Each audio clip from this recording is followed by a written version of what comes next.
দেখুন বন্ধুরা, আপনার দাদা বাজারে গেছিলো, গিয়ে রূপচাঁদ মাছ নিয়ে এসছে। আজকে একটা অন্য রেসিপি বানিয়ে দেখাবো। নুন মাখিয়ে দিচ্ছি মাছটা,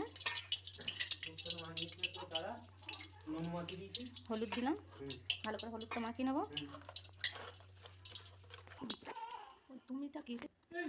দেখুন বন্ধুরা, তেল হয়ে গেছে, এতে এবার মাছটা দিয়ে দিচ্ছি।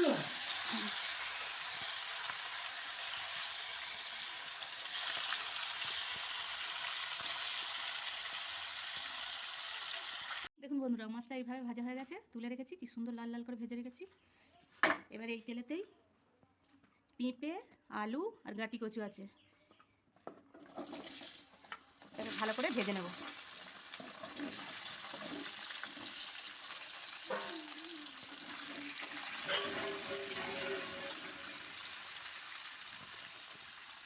একটু ভাজার সময় নুন দিয়ে দেবো অল্প করে, আর হলুদ একটু দিচ্ছি। দেখুন বন্ধুরা, এরকম লাল লাল হয়ে ভাজা হয়ে গেছে, আলু কচু পেঁপে ভাজা হয়ে গেছে। এবার এই তুলে নিচ্ছি।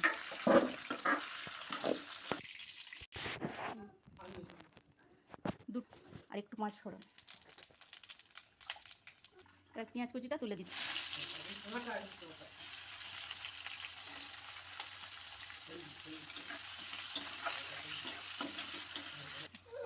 পেঁয়াজটা লাল লাল করে ভাজা হয়ে গেছে, ওতে রসুন বাটা তুলে দিচ্ছি, এতটা আদা বাটা,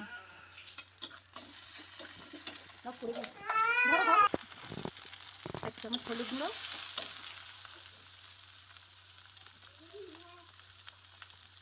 দেড় চামচের মতো লঙ্কা গুঁড়ো, এতটা মিষ্টি, পরিমাণ মতো নুন। এবার এই মশলাটা একটু তেল ছেড়ে গেলে জল দিয়ে দেবো। মশলাটা তেল ছেড়ে গেছে, এবার এতেই ভাজা আলু কচু পেঁপেটা তুলে দিচ্ছি, দিয়ে অল্প নাড়বো, নেড়ে জল দিয়ে দেবো। জল দিয়ে দিচ্ছি।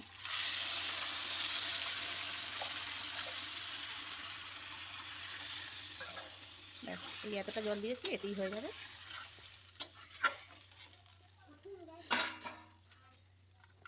পাঁচটা ছটা লঙ্কা দিয়ে দিচ্ছি চেরা,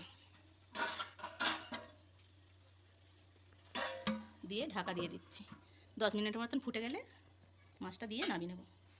দেখুন বন্ধুরা, ঝোলটা ফুটে গেছে, রূপচাঁদ মাছটা তুলে দিচ্ছি।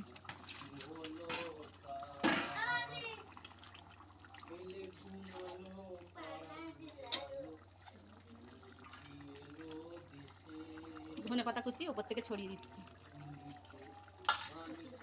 গরম মশলা বাটা আছে দিয়ে দিচ্ছি।